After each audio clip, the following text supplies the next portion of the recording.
কোনো এক জঙ্গলে ছোট্ট এক বাসায় বাস করত এক নেকড়ে। তার বাসাটা ছিল খুব নোংরা, নগরগড়ে এক পুরনো, দেখে মনে হতো যে কোনো সময় ভেঙে পড়বে। একদিন এক বিশাল দেহ হাতি নেকড়ের বাসার সামনে দিয়ে যাচ্ছিল। হঠাৎ করে সেই বাসার সঙ্গে হাতির লেজের ধাক্কা লাগলো। সামান্য ধাক্কাটাতেই হুড়মুড় করে বাসাটা ভেঙে পড়লো। কি হলো কি হলো, হাতি বুঝতে পারলো সর্বনাশ। নেকড়ের কি হবে? প্রিয় বন্ধু, ক্ষমা করো, আমার ইচ্ছে করে এমনটি করেনি।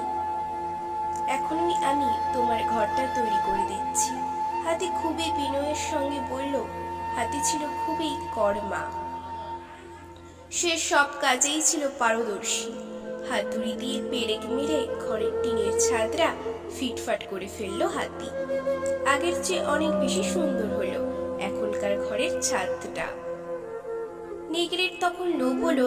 সে মনে মনে ভাবলো হাতি নিশ্চয়ই তাকে খুব ভয় পায়, কারণ সে বলেছে আমাকে ক্ষমা করো, তারপর সে আমার ভাঙা ছাদটা ঠিকঠাক করে দিয়েছে।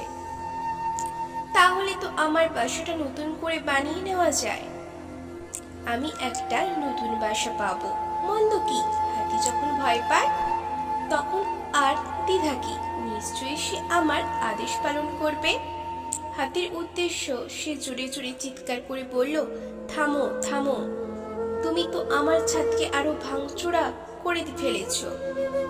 তুমি আমার ঘর ভেঙেছ, এখন তুমি আমার জন্য একটা নতুন ঘর বানিয়ে দাও, না হলে তোমার খবর আছে। এমন শিক্ষা দেব যে কোনোদিন ভুলতে পারবে না। হাতি এই উচ্চ বাক্য শুনে কোনো মন্তব্য করল না। সে খুব ঠান্ডা মাথায় তার শক্ত সুর দিয়ে নেকড়েকে পেঁচিয়ে ধরল, কোনো কথা বলার সুযোগ দিল না। তারপর উঁচুতে তুলে ধরে দূরে ছুঁড়ে ফেলে দিল। নেকড়ের এক আছাড়ও গিয়ে পড়ল ময়লা জল ভর্তি এক গর্তে। তারপর হাতি বেচারা রাগে নেকড়ের ঘরের উপর বসে পড়ল। হুড়মুড় করে ঘরটা ভেঙে পড়ল। হাতি বলল, বুঝলে হে নেকড়ের বাচ্চা, এই গর্তটাই তোর জন্য বসা। আশা করি খুবই সুন্দর বাসায় তুই পেয়েছিস। তার যেন পুরুষ তাকে অবজ্ঞা করবে, বরং তাকে পুরুষের পাঁজরে হারতে সৃষ্টি করা হয়েছে, যাতে সে তাকে হৃদয়ের কাছাকাছি রাখে। ভুলেও কোনো আত্মীয় বাড়ি ঘন ঘন যাবেন না। আপনি যে সহজ নন সেটা মাথায় রাখুন, লোক আপনাকে সম্মান করতে বাধ্য হবে। দুটো জিনিসের প্রতি মানুষের সারা জীবন একটা আক্ষেপ থেকেই যায়, হারিয়ে যাওয়া মানুষ আর ফেলে দেওয়া আসার সময়। অর্থের টান পড়লে বোঝা যায় সবার আগে কাছের মানুষগুলো আস্তে আস্তে নিজেদের কিভাবে আড়াল করে নেয়। সম্পর্কগুলো অনেকদিন বেঁচে থাকতে পারে যদি ইগোগুলোকে সাইড করে রাখা হয়। মিথ্যেবাদের শাস্তি এই নয় যে তাকে কেউ বিশ্বাস করে না, বরং সে নিজে কাউকে বিশ্বাস করতে পারে না। সময় আর মানুষকে সম্পর্কটা গুরু শিষ্যের মতো। সময় মানুষকে অনেক কিছু শেখায় আর মানুষ সময়ের কাছ থেকে অনেক কিছু শেখে। যে জাতি তার বাচ্চাদের বিড়াল ভয় দেখিয়ে ঘুম পাড়ায়, তারা সিংহের সাথে লড়াই করা কিভাবে শিখবে? যারা জলে ডুবে যাওয়ার ভয়ে তার সন্তানকে ডোবায় নামতে দেয় না, কিভাবে সে সন্তান আটলান্টিক পাড়ি দেবে? সে স্মৃতিগুলো আমার সুখের মনে করে জমিয়ে রাখি।